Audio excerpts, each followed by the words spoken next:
2 घंटे भगवान की माला जपता हूँ, मैं 4 घंटे भगवान के मंदिर में बैठता हूँ, मैं प्रतिदिन भगवान की आराधना में डूबा रहता हूँ, ये सत्कर्म ही है क्या? आप अगर माला जप रहे हो, आप अगर मंदिर जा रहे हो, आप अगर पुण्य कर रहे हो, कुछ भगवत भजन कर रहे हो, तो अपने पूर्व के पाप कर्म को थोड़ा थोड़ा काट रहे हो।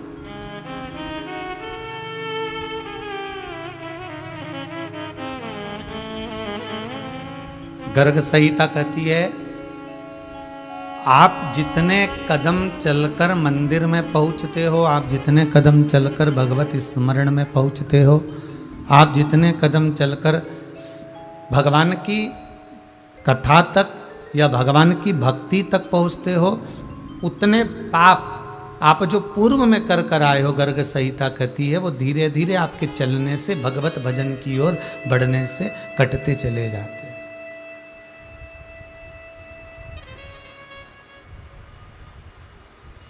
आपका वो पाप कट रहा है।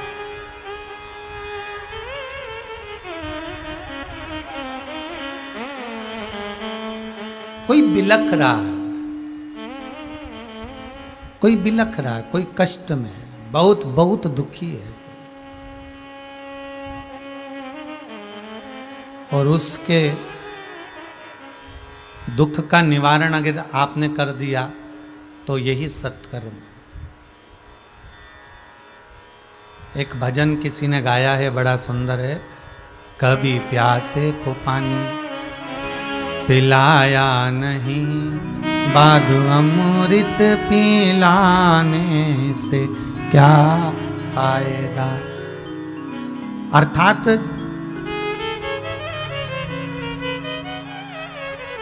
जब उसको जल की जरूरत है, जब उसको पानी की जरूरत है, जब उसको भोजन की जरूरत है, तब हम उसको भोजन नहीं दे पाए, जब हम उसको जल नहीं प्रदान कर पाए। और बाद में हमने भोजन भंडारा चलवाया, बाद में हमने बहुत सारा भोज करवाया, बहुत ब्राह्मणों को भोजन भी करवाया, हमने साधुजनों को भी भोज करवाया, हमने बहुत चींटियों को भी अन्न का दाना दिया, सब कुछ करा, पर वो चला गया तब। वो जीवित था और उसको जरूरत थी, तब हम दे नहीं पाए।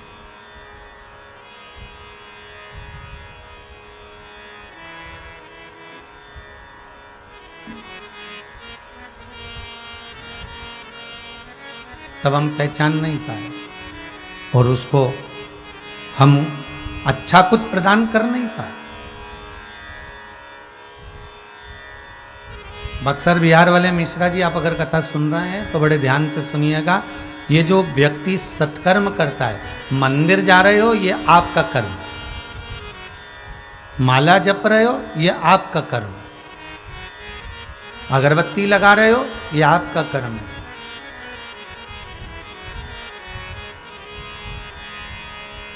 पर यदि आप किसी के आंख के आंसुओं को पोंछ रहे हो, किसी को औषधि दे रहे हो, किसी के लिए कुछ अच्छा कार्य कर रहे हो, ये सत्कर्म है। और ये सत्कर्म कब होता है? तो कहा, जब घर में धन तो होता है, घर में पैसा तो रखा होता है, घर में पूंजी तो होती है, ऐसा धन जैसा आज राजगरिया परिवार अपने माता पिता की स्मृति में शिव महापुराण की कथा को ऑनलाइन करा रहा है, ऐसा धन तो सबके पास में होगा। पर राजगरिया परिवार अगर कुछ पुण्य का कार्य कर रहा है, सत्कर्म कर रहा है, शिव महापुराण की कथा को करवाकर, केवल कथा करवाना एक अलग लक्ष्य है। कथा करवाने को राजगरिया परिवार तो अपने राउरकेला में करवा सकते थे, उड़ीसा में करवा सकते थे, पर वो ऑनलाइन कथा कराकर आज ये कोरोना महामारी में, जब दुनिया दुख में हर तरफ त्राही त्राही जहां मच रही है, लोगों के नयनों में जब अश्रु भरा हुआ है, ऐसे समय में इस कथा को करवाकर इस राजगरिया परिवार ने कई दुनिया के लोगों में, पूरे विश्व के लोगों में उनके चेहरे पर प्रसन्नता लाकर रख दी है। इसको कहते हैं कि नैनों के अश्रु को पोंछ देना, ये सत्कर्म करवाया गया। और ये सत्कर्म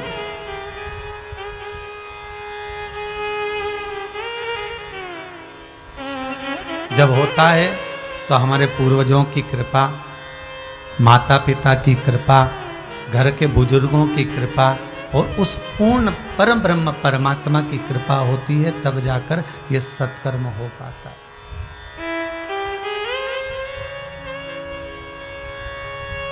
उसकी कृपा हुई। तेरी कृपा बिना न हिले एक भी अणु, लेते हैं श्वास तेरी कृपा से तनु तनु। हे गंगाधार मुक्ति द्वार ओमकार, ये उसकी कृपा से, और उसकी कृपा बिना कुछ भी नहीं। शिव महापुराण की कथा कर रही है,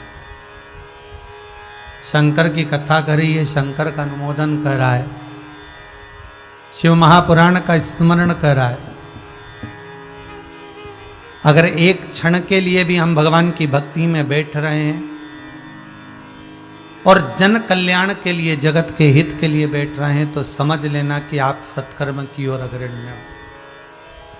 एक मेरे को खुशी की बात सबसे ज्यादा ये लगी इस कोरोना महामारी में, कि जब चारों तरफ दुख समाहित हुआ, तानपुरा की आवाज कम करो, जब चारों तरफ दुख समाहित हुआ,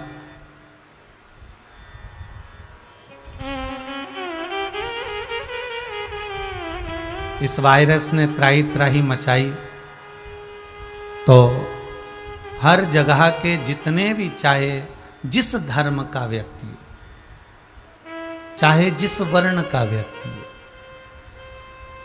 प्रत्येक धर्म वाले ने, प्रत्येक वर्ण वाले ने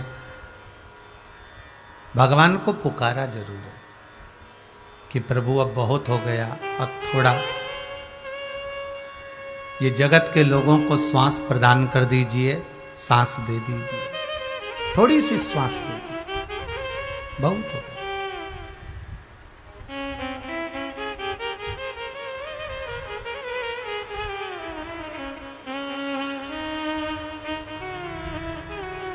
दुनिया के लोगों ने पुकारा जरूर है भगवान, और जब जग कल्याण के लिए, जगत हित के लिए, संपूर्ण विश्व कल्याण के लिए हमारे जब हाथ उठते हैं, संपूर्ण विश्व कल्याण के लिए जब हमारे दोनों हाथ परमात्मा के चरणों की ओर जाते हैं, तो समझ लो कि आप सत्कर्म कर रहे हो।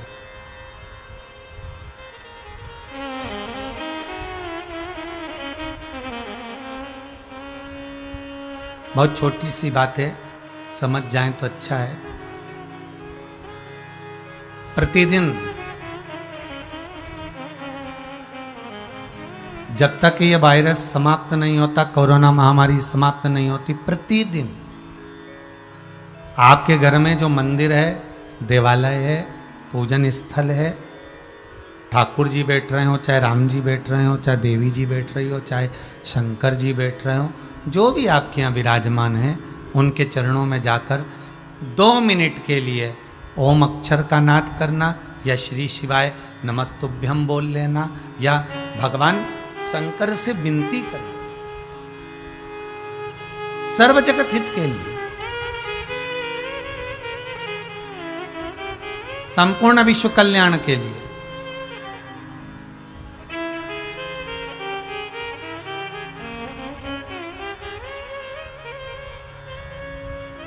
और संपूर्ण विश्व के कल्याण के लिए तो देवता भी अग्रणी रहते हैं महाराज। जिस समय पर माता सती अपने प्राणों को त्यागी और माता सती के शव को लेकर भगवान शंकर ने अपने कंधे पर लिया, और कंधे पर लेकर भगवान शंकर माता सती के शव को यहां वहां क्रोध में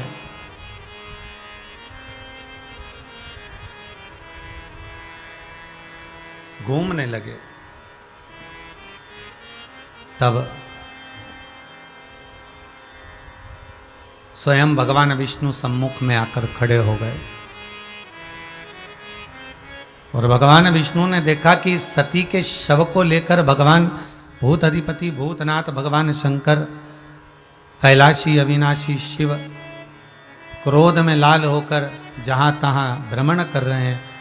सुदर्शन चक्र को उठाकर, जो चक्र भगवान शंकर ने भगवान विष्णु को दिया था, वही चक्र से भगवान विष्णु स्वयं माता सती के शरीर के टुकड़े कर रहे।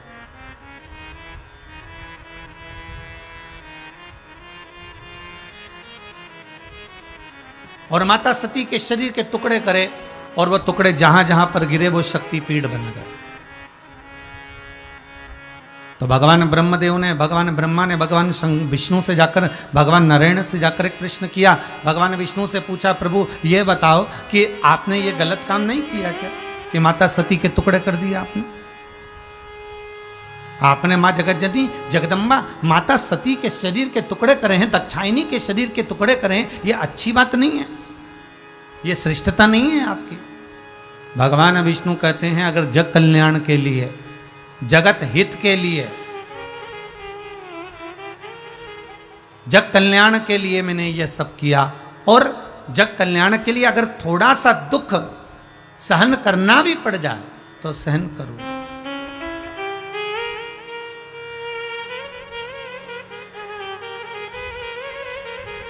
एक मां अपने छोटे से बच्चे को जब लेकर जाती है ना, और जब वो उसको टीका लगता है, इंजेक्शन लगता है बाल्यावस्था में, छोटा सा बच्चा, और उस बच्चे को लेकर मां जाती है और मां कहती है इसको टीका लगा दीजिए, इसको इंजेक्शन लगा दीजिए, और क्रम वाइज उस बच्चे को इंजेक्शन लगते हैं। डॉक्टर खुद कहते हैं अब इतने महीने पर लेकर आना, इतने दिन बाद लेकर आना, और वो बच्चे को लेकर जाती है 15 दिन में, 20 दिन में, 12 दिन में, 8 दिन में, 10 दिन में, 14 दिन में, 3 दिन में, जैसे जैसे लेकर पहुंचती है। मां को मालूम है, माता को यह ज्ञात है, माता के मन में यह भाव है कि ये बच्चे को कष्ट होगा, दर्द होगा, दुख होगा, हो सकता है कि इसको रात्रि में नींद भी ना आए और ये उथल पुथल करता रहे, रात्रि में हो सकता है सो भी ना पाए, बुखार भी आ जाए। माता को ये सब मालूम है और माँ ये सब जानती है, उसके बाद भी माँ उस बच्चे को इंजेक्शन लगवाती है, माँ उस बच्चे को टीका लगवाती है। क्यों? क्योंकि माँ कहती है कि मैं अपना हित ना देखूं, इस बच्चे का हित देखूं, इस बच्चे का।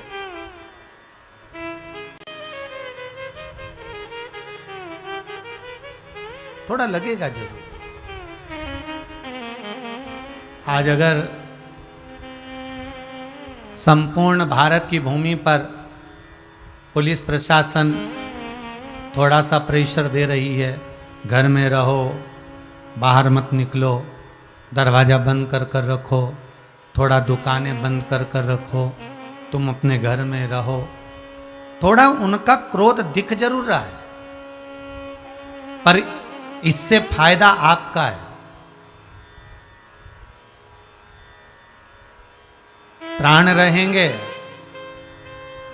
तो दुकान पर बैठ भी जाओगे, प्राण रहेंगे तो 4 फैक्ट्रियां भी लगा लोगे, शरीर रहेगा, प्राण रहेंगे तो परिवार में गाड़ी और बंगले का सुख भोग भी लोगे। और अगर मालूम पड़े दुकान खोलकर बैठ गए और वायरस लग गया, कोरोना जैसी महामारी लग गई, और मालूम पड़े हॉस्पिटल में पड़े रहे और आखिरी में राम नाम सत्य हो गया, तो फिर वो कमाने का लाभ क्या होगा? थोड़ा कष्ट जरूर होगा, होगा थोड़ा कष्ट।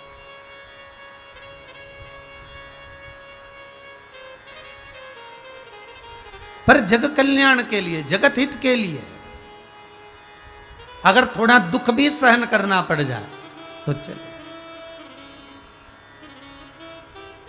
श्री सुखदेव जी महाराज जो भगवान शंकर का ही एक अंश माने जाते हैं, जिस समय पर भगवान सुखदेव जी महाराज स्वयं एक तोते का एक छोटा सा बच्चा, जिस समय पर भगवान अमर गुफा में शंकर भगवान माता पार्वती को अमर कथा श्रवण करा रहे हैं, और एक कौटर में एक तोती बैठी है, और कथा सुनाने के समय पर भगवान शंकर मां पार्वती से कहते हैं, पार्वती कथा मैं तुझे श्रवण करा रहा हूं, तो सुनने बैठी के है यहाँ पर एक बात मैं तुझसे कहना चाहूंगा कि ये त्रिशूल ले, और इस त्रिशूल को लेकर चारों तरफ घूम कर आ जा, जिस कथा को मैं तुझे श्रवण कराऊं वो कथा कोई दूसरा ना सुने। पार्वती त्रिशूल लेकर जाती है, चारों तरफ घूम कर आती है, सबको भगा कर आ जाती है, और पार्वती मैया कथा को सुनने के लिए बैठ जाती है। शंकर भगवान कथा कहना प्रारंभ कर देते, पार्वती कथा सुनना प्रारंभ कर देती, और पार्वती मैया जब कथा सुनना प्रारंभ करती हैं। भगवान शंकर 3 बार ताली का नाद करते हैं। भगवान भूताधिपति भगवान शंकर 3 बार ताली का नाद करते हैं। और ताली का नाद करते से ही तोती का प्रसव हो जाता है और तोती के गर्भ का अंडा कोटर में गिर जाता है। शिवजी पार्वती मैया को अमर कथा सुनाते रहते हैं।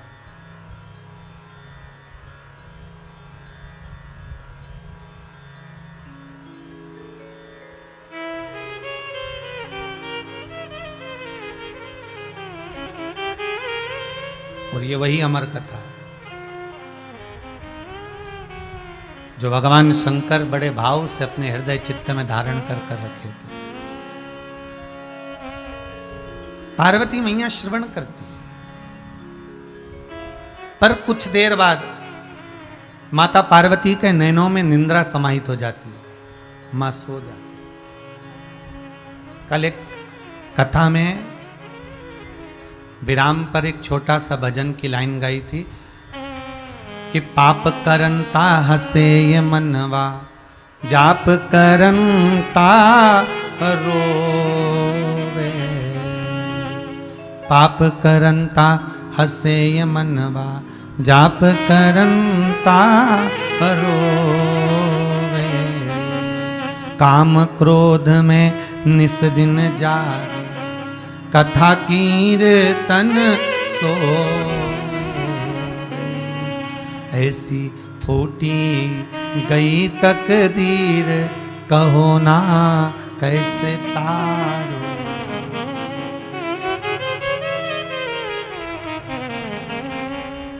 रात को 12-1 बजे तक अगर टीवी देखना है, फिल्म देखना है तो नींद नहीं आएगी।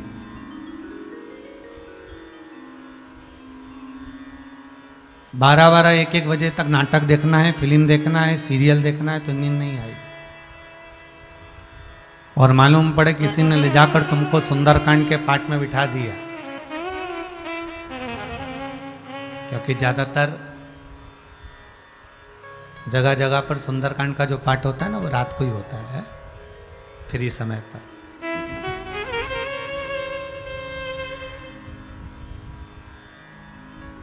और रात्रि को किसी ने आपको सुंदरकांड के पाठ में ले जाकर बिठा दिया, रात को किसी ने भजन में ले जाकर बिठा दिया। अरे वो भी जाने दो, हम तो कहेंगे वो एक व्रत आता है ना हरतालिका तीज का, जो रात्रि में होता है। महाराज वैसे तुम रात्रि को 2-2 बजे तक जागते रहोगे, नींद नहीं आएगी, पर जिस दिन तुम्हारा हरतालिका तीज का व्रत है, ऐसा होता है, यूं तुम रात दोपहर के 1-1 बजे तक भूखे रह जाओगे चल जाएगा, पर जिस दिन तुम्हारा एकादशी का व्रत है, जिस दिन तुम्हारा सोमवार का व्रत है, जिस दिन तुम्हारा मंगलवार का व्रत है, जिस दिन तुम्हारा चतुर्थी का व्रत है, जिस दिन तुम्हारा पंचमी छठ का तीज का व्रत है, उस दिन तुम्हें सुबह से बस उठते से चाय पीते से भूख लगना प्रारंभ हो जाएगी। ये है।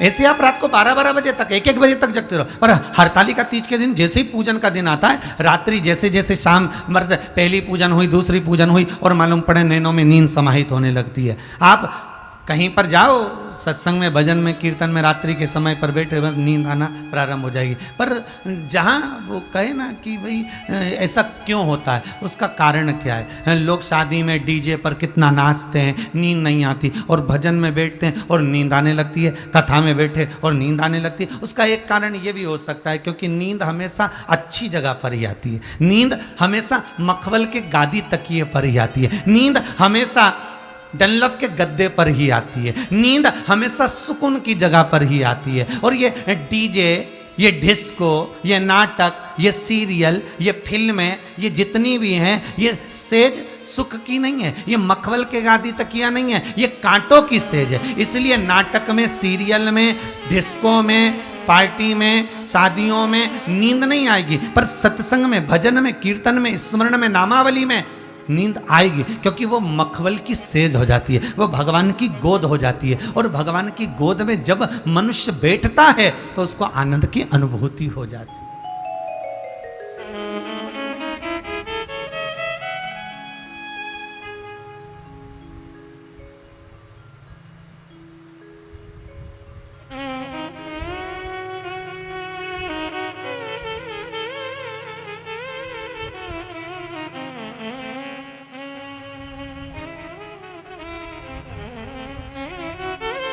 तुम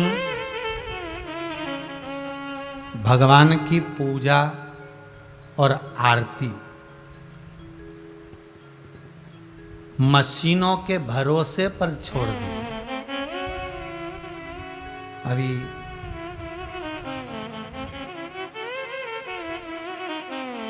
इससे पहले प्रतापगढ़ कथा थी और प्रतापगढ़ के पहले दुर्गापुर कथा थी।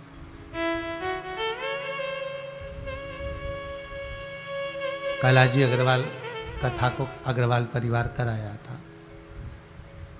यूट्यूब पर भी वो कथा आई थी, लक्ष्मी नारायण मंदिर में हो रही थी। उसी मंदिर में हम भी ठहरे हुए थे। हमने देखा, केवल उसी मंदिर में नहीं, कई मंदिरों में देखा, आरती के समय पर लोग हाथ में घंटी और घड़ियाल लेना बंद कर दिए। एक मशीन आ गई, उज्जैन में मिलती है, हरिद्वार में भी मिलती है, और वो मशीन का खटका दबा दो और नगाड़ा बजना चालू हो जाता है, घंटे की नाद होना चालू हो जाती है, घंटी बजना चालू हो जाती है।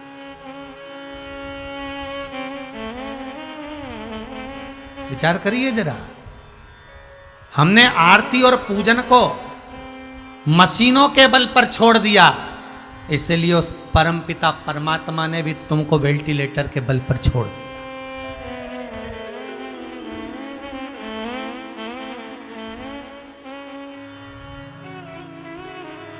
हम दुर्गापुर कथा करने गए तो हमने वहां भी देखा, वो बटन चालू कर देते महाराज जी और घंटियां बजना चालू हो जाती है और नगाड़े बजना चालू हो जाते हैं। अब पूजा और आरती भी अगर मशीनों के बल पर हो रही है और तुमने भगवान की आरती और पूजन को मशीनों के बल पर अगर छोड़ दिया है, तो भगवान ने भी तुम्हें मशीनों के बल पर छोड़ दिया।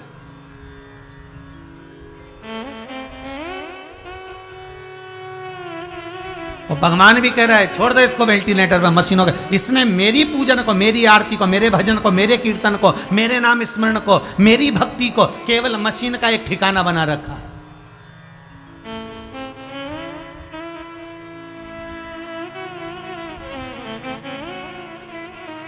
कोई कह रहा था भगवान हमारी सुनता क्यों नहीं। हमने हमारे एक कोई माता ने कहा हमारे पति चले गया इस कोरोना महामारी में, मैंने भगवान से इतनी विनती करी, इतनी पूजन करी, इतनी अर्चना करी, भगवान ने मेरी एक नहीं सुनी, भगवान ने मेरी जरा सी ना सुनी। हमने कहा माँ निवेदन है आपसे, पूरा लंबा समय निकाल कर देखिए पूजन में कितने समय से जुड़े हो आप, पूरा लंबा समय निकाल कर देखिए आप भगवान की भक्ति में कितने जुड़े हो आप। एक गुरुजी ने एक शिष्या से पूछा तुम्हारे ससुर की उम्र कितनी है? गुरुदेव 22 साल। तुम्हारी सास की उम्र कितनी है? गुरुदेव 38 साल। गुरुदेव फिर पूछे तुम्हारी उम्र कितनी है? 52 साल। तुम्हारे पति की उम्र कितनी है? कल पैदा हुआ है। पत्नी कह रही। सास को गुस्सा आ गया जो सामने बैठी थी, उठकर खड़ी हो गई, महाराज ये मेरी बहू ने अपनी उम्र सही बताई, बाकी के सब झूठा बताए।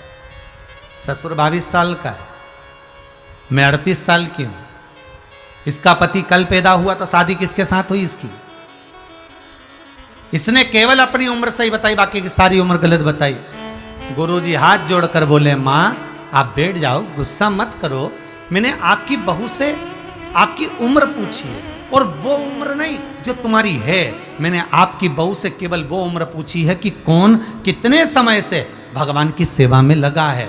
ससुर भले 80 साल का हो गया पर 22 साल से भगवान की पूजन कर रहा है। सास भले 70 साल की हो गई पर 38 साल से भगवान का भजन कर रही है। पति भले 60 साल का हो गया पर कल से भगवान की सेवा में लगा, इसलिए कल से ही पैदा हुआ। हमारी सही उम्र का अंदाजा हमें कहे कहां? दो अगरबत्ती को लगा देना तुम पूजन समझते हो, अगरबत्ती को लगा देना पूजन समझते हो, भगवान के सामने दिया जला देना पूजन समझते हो, भगवान के मंदिर में जाकर एक लोटा पानी चढ़ा देना पूजन समझते हो, भगवान के मंदिर में जाकर बेलपत्र चढ़ा देना, धतूरा चढ़ा देना पूजन समझते हो। ये पूजन नहीं है। भगवान के मंदिर में जाकर एक क्षण बैठकर उस परमात्मा से दिल की बात कह देना। भले तुम कुछ दिया लगाओ ना लगाओ, अगरबत्ती लगाओ ना लगाओ, तुम भगवान पर जल चढ़ाओ ना चढ़ाओ, बेलपत्री चढ़ाओ ना चढ़ाओ, पर मंदिर में जाकर, अर्थात मंदिर नहीं भी गए हो, अपने ही घर में रहकर अपने हृदय को साफ कर लेना, निर्मल कर लेना, और किसी के प्रति भेदभाव नहीं रखना, किसी के लिए अपशब्द नहीं कहना, किसी के लिए ताना नहीं देना, किसी के लिए गाली नहीं देना, किसी के लिए आड़ा टेढ़ा ना कहना। ये पूजन से बढ़कर भी पूजन है साहब। फिर तो तुम्हारी कथा और वो शिशुपाल की कथा में क्या अंतर है? वो शिशुपाल भगवान के सामने खड़ा है और भगवान कह रहे हैं दाऊ दादा ये मेरी बुआ का लड़का है, इसको समझा दो, ये गालियों पर गालियां दे रहा है, सहन नहीं करूंगा मैं, इसको कह दो आप ये मेरी बुआ का लड़का है। अब शिशुपाल बुआ का लड़का है, भगवान के सामने खड़ा है, भगवान के सम्मुख में खड़ा है, उसके बाद भी भगवान उसके प्राणों को हर लिए, उसकी गालियां पूर्ण होने पर। उसका कारण क्या था? जब बुआ का बेटा था तो भगवान को मारना नहीं था।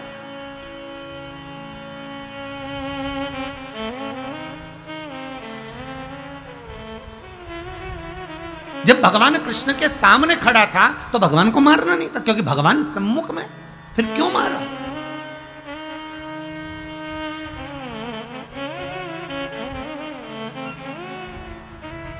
क्यों मारा? किस लिए?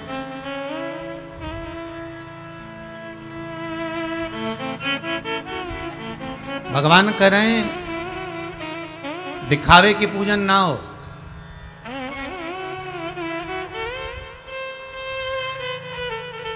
भोजन में झूठे किए हुए हाथ को पानी से धोया जा सकता है,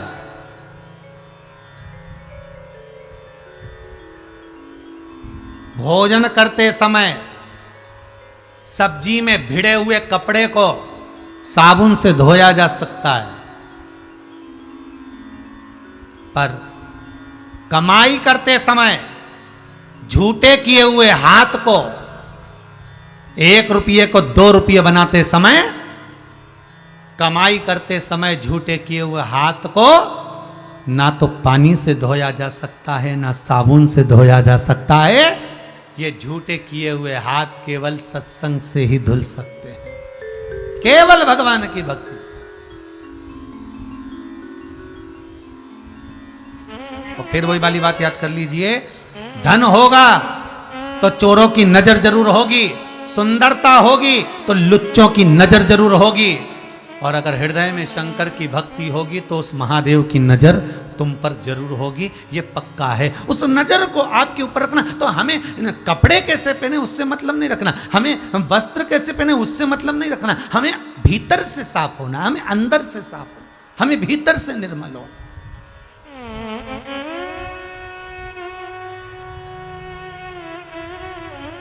हमारा मन पवित्र नहीं है,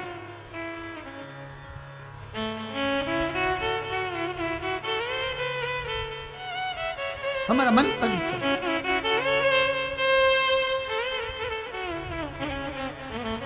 हमें भगवान की याद कब आती है? सोमवार आता है तब शंकर जी की याद आ जाती है, मंगलवार आता है तो हनुमान जी की याद आ जाती है। पूरे व्हाट्सएप पे देख लेना तुम भले हो, मंगलवार आएगा तो हनुमान जी का फोटो आ जाएगा, सोमवार आएगा तो शंकर जी का फोटो आ जाएगा, शनिवार आएगा तो शनि महाराज का फोटो आ जाएगा, शुक्रवार आएगा तो देवी जी का फोटो आ जाएगा, रविवार आएगा तो सूर्य नारायण भगवान का फोटो आ जाएगा। हम देवता को भी उसी दिन याद कर रहे हैं जिस दिन उसका वार है, इसके सिवाय हम उस देवता को याद नहीं कर रहे हैं।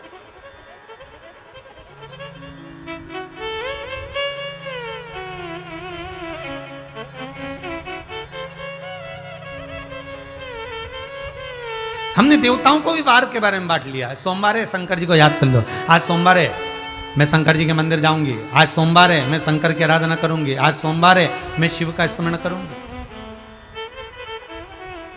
करो, अगर भक्ति प्रबल है भाव निर्मल है तो भगवान का दर्शन भी सम्मुख में है।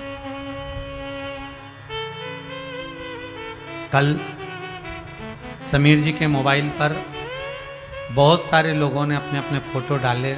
उसमें कुछ फोटो लोगों ने डाले कि गुरुदेव से कहना 60% कोरोना था, पूरे शरीर बेकार हो चुका था। केवल मोबाइल पर शिव महापुराण की कथा को सुन सुनकर श्री शिवाय नमस्तुभ्यम का जाप कर कर ठीक होकर घर आ गया हूँ। गुरु जी को कहना, फोटो तक भेजा उस व्यक्ति ने। अगर आस्था चैनल वालों के पास में है वो फोटो तो दिखाइएगा। उन लोगों ने अपने फोटो भेजे हैं कि हम भगवान शंकर की मात्र कथा का रसस्वादन कर कर, शंकर का अनुमोदन कर कर, शिव महापुराण का स्मरण कर कर हम वापिस लौट कर आ गए। शंकर की रुचि अर्थात शिव महापुराण की कथा फिर कहती है कि दिखावे से शंकर को मत रिझाओ। भगवान को दिखावा प्रिय नहीं है। आप किस कलर के कपड़े पहने हो, कौन से कपड़े पहने हो, भगवान को उससे मतलब नहीं है। कपड़ा बदलने से परमात्मा नहीं मिलता, कलेजा बदलने से भगवान मिल जाता है। आप कपड़े कब तक बदलोगे साहब? कपड़ा तो उस लंकाधिपति रावण ने भी बदला था, संत का चोला पहन लिया था, और ऐसा चोला उस संत का पहना और रावण सीता को हर कर चले गया कि वो संत का चोला आज भी कुंभ के मेले में सबसे पहले धोया जाता है तो भी साफ नहीं हो पाता। कपड़े बदलने से क्या होगा? इस चित्त वृत्ति को बदलना, इस मन को बदलना, इस भाव को बदलना।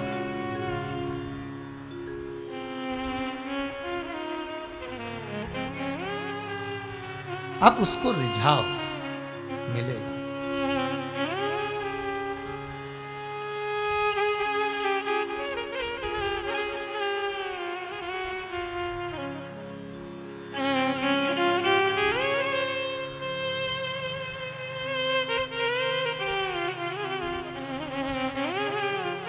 महाराज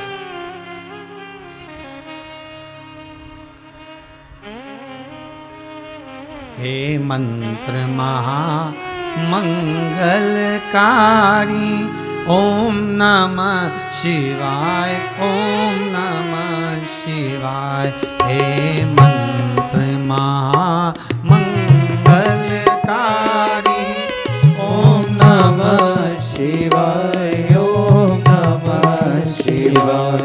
हे मंत्र महामंगलकारी, ओम नमः शिवाय, ओम नमः शिवाय।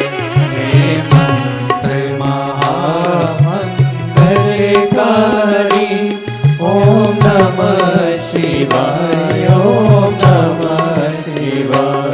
ओम नमः शिवाय, ओम नमः शिवाय, ओम नमः शिवाय, ओम नमः शिवाय।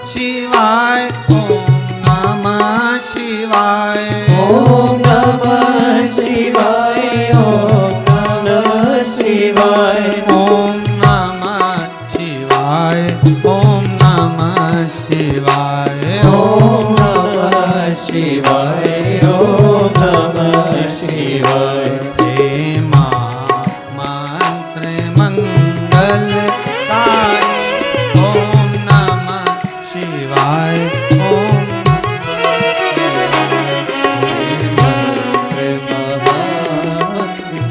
मंगलकारी, ओम नमः शिवाय, ओम नमः शिवाय।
जपा श्री राम ने, जिस मंत्र को जपा श्री राम ने, जिस मंत्र को जपा श्री राम ने, वह मंत्र है ओम नमः शिवाय।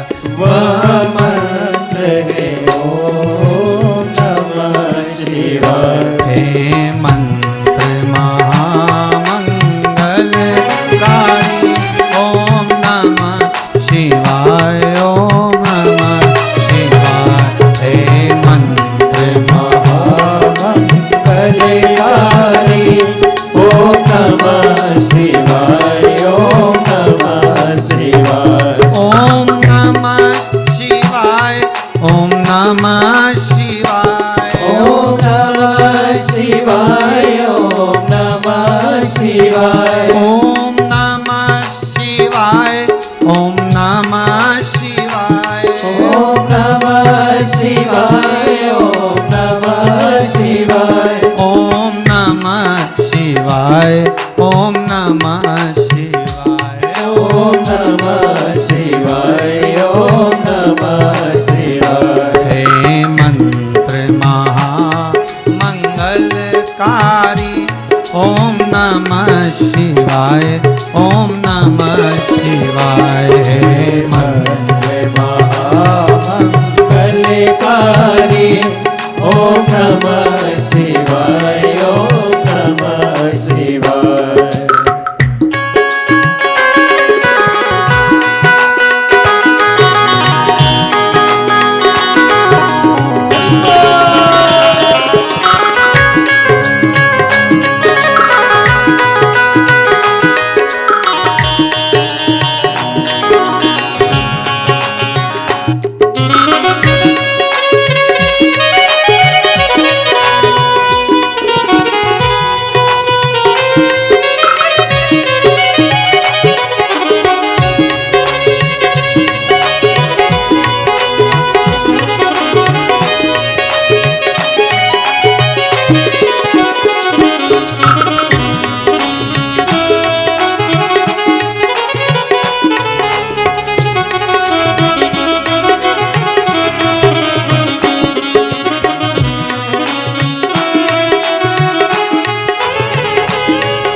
नमः शिवाय। ओम नमः शिवाय। ओम नमः शिवाय।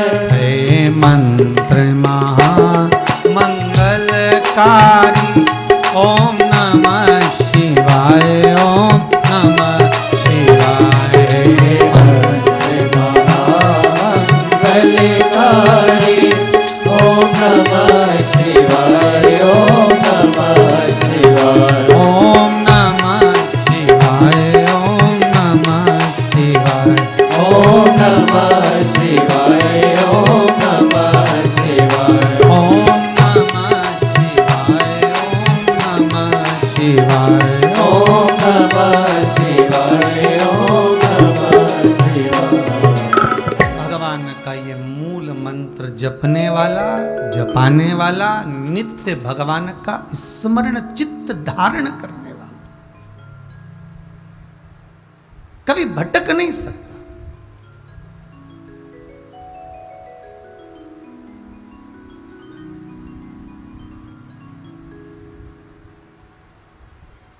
हाँ, इतना जरूर है, तोते के बच्चे ने कथा सुनी, व्यास जी के घर में गया, बीठिका के गर्भ से जन्म